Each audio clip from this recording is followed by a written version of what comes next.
The last 10% of getting something closed is as difficult and requires micro-level sort of task management, more so than the first 90% combined.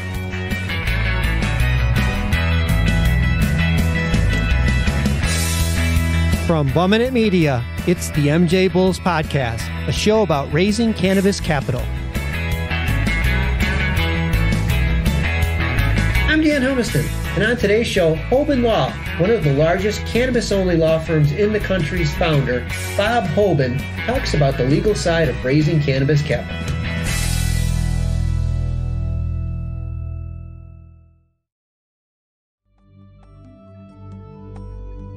Hi, Bob. Thanks for being with us today. It's good to be here, Dan. Thanks for having me. Yeah, so for our listeners, Bob is the managing partner of the Hoban Law Group, and you advertise that you're the nation's premier cannabis law firm. So you're all in. We are all in. We've been all in since we've been doing this for darn near 10 years now, serving the cannabis space exclusively as commercial lawyers. And about 50% of our business is marijuana related and 50% of it is industrial hemp related. And increasingly what we do has an international focus. Pretty exciting to be here. And we were the first, so that allowed us to build a pretty extensive worldwide cannabis industry network, which is what helps our clients get things done. You have locations in all over the United States and then throughout the world. I see you're in Poland and pretty impressive. Well, yeah, so we've just been presented opportunities. Our clients, we set them up for success, and they're the ones that are out there taking the risks and making the moves, and we're able to support them. So if a client, for example, comes to us and says, look, I've got an operation here, whether it's marijuana or hemp related, and I'd like to take advantage of this growing international cannabis economy. I'd like to do this in Europe, or I'd like to do this in Latin America. Well, we just began to build out our network. We like to suggest that we're sitting at the center of the world's largest cannabis industry network because we've done things in so many places. But again, it's our clients who lead the way. We're just there to help them, provide them with professional guidance, and really help them evaluate things, because most people in this industry, they're risk takers, and sometimes they need help evaluating those risks. Yeah. That's really where we come in. The MJBulls podcast is about cannabis companies raising capital. And just to drill down, a couple things that our listeners that are thinking about raising capital before they start, what are some of the things that they need to know? Like, let me just say, for example, what type of entity would you suggest that they start off with? Is it LLC, S Corp, C Corp? Is that important now, or does it matter more at the end of their raise? Well, no, I think you've got to go in with a clean structure. And the answer to your question, what type of entity? A lot of people look at the LLC as a default standard for being an entity because it's flexible. It's basically an entity that can operate as a small, closely held company, or it can function as a large company with hundreds, if not thousands of employees in multiple places around the country. But it really depends on where you begin your business. If you're in California, if you're in New York, if you're in Colorado, the answers might be different, but it all really depends on what your exit strategy is. So that's kind of one of the things I always say. Make sure your house is in order before you begin to ask for money. Make sure that you have a leadership team that's capable of executing on your business plan. Make sure that you have successes that you can point to that are not just financial, but of course revenue has a lot to do with it. Make sure that your banking is clean and your books and records are clean, and that your structure is clean.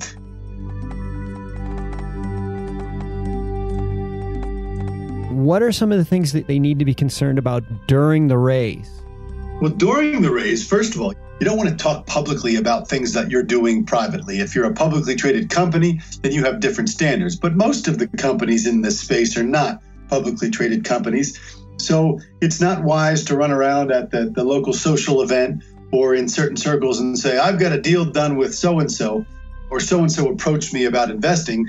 Just wait till that deal's done. And a lot of experience comes to bear on the fact that getting a deal closed, whether it's dollars in the door or a merger or something like that, the last 10% of getting something closed is as difficult and requires micro-level sort of task management, more so than the first 90% combined. So that's where you really need to be careful about keeping that information close to you and your team and not publicizing that. There are some very large stories in the industry, marijuana-related businesses, that talked about deals before they were done. And guess what happened?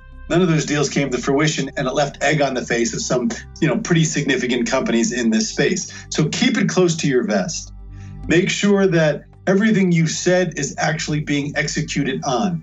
If you have plans to do something versus you're doing it, you just could be doing it better, make sure that that is distinguished and upfront with the potential investor, because a deal might take several months to close.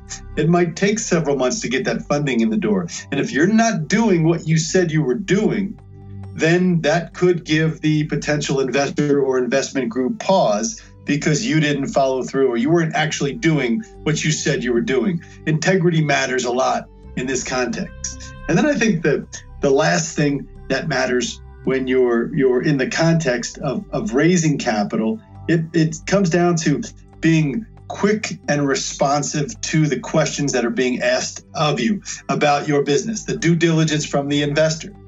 Don't just wait. Don't shrug it off. Don't think it's a done deal. Don't think you have 10 investors lined up behind it. You need to be responsive, because that helps you learn information too, because you don't want to just take any money off the streets. You want to take money that helps you achieve your objectives, and where you see eye to eye with that investor, and perhaps even take on some sort of strategic element of that investment, where it's not just money, where somebody involved with that investment group is going to assist or carry out a role with your business.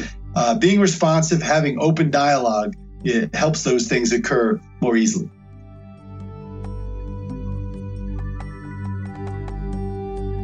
Let's just move towards the post-closing. And this is one area where I think a lot of companies don't have a game plan in place, or they get surprised with just how expensive the post-closing is and everything that's involved with post-closing, just making sure that everything is wrapped up. A lot of times I see where they're not including a lot of that information into their projections, and they're not quite prepared for what hits them at closing or post-closing. Can you talk a little bit about that? Yeah, there are operational challenges with any business. A lot of people think that if you add money to the business, it will solve a lot of the problems. Well, that might be true, but not for a lack of really being deliberate about where that money is going to go, et cetera. And that's the cost you talk about. The cost of implementing that money, the cost of perhaps paying brokers or referral fees or the like for people that brought that money to the table. You need to bake those dollars into your capital raise. If you need, real simple math, if you needed $1 million, don't go out and raise $1 million, raise $1 million plus the amount to pay off the brokers, et cetera, and then whatever that cost is to implement that and actually deploy that within your business. That's always challenging, because people think, well, now I've got that $1 million in the bank, I just need to do X and Y and Z. Well, have you thought about the cost of the people to carry out those objectives? Has that been baked into the cost? Believe it or not, it's not always baked into that capital raise. So those are the post-closing things that I think, once again, you got to think about not only what you're going to do with the money and why you need the money, but how are you going to actually deploy that money internally, and what additional infrastructure does that require? Usually that's baked into the raise, but not always, especially in this industry with operators that may not have the depth of experience that you'd find in other industries.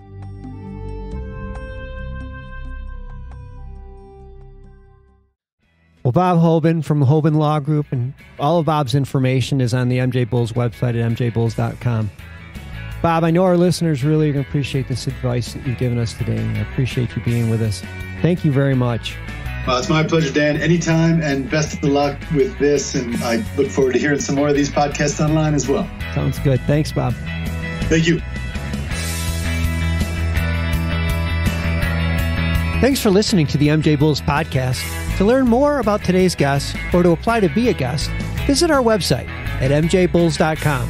And if you like our show, give us a review on iTunes. Today's show was produced by Bumminit Media. I'm Dan Humiston, and you've been listening to the MJBulls podcast.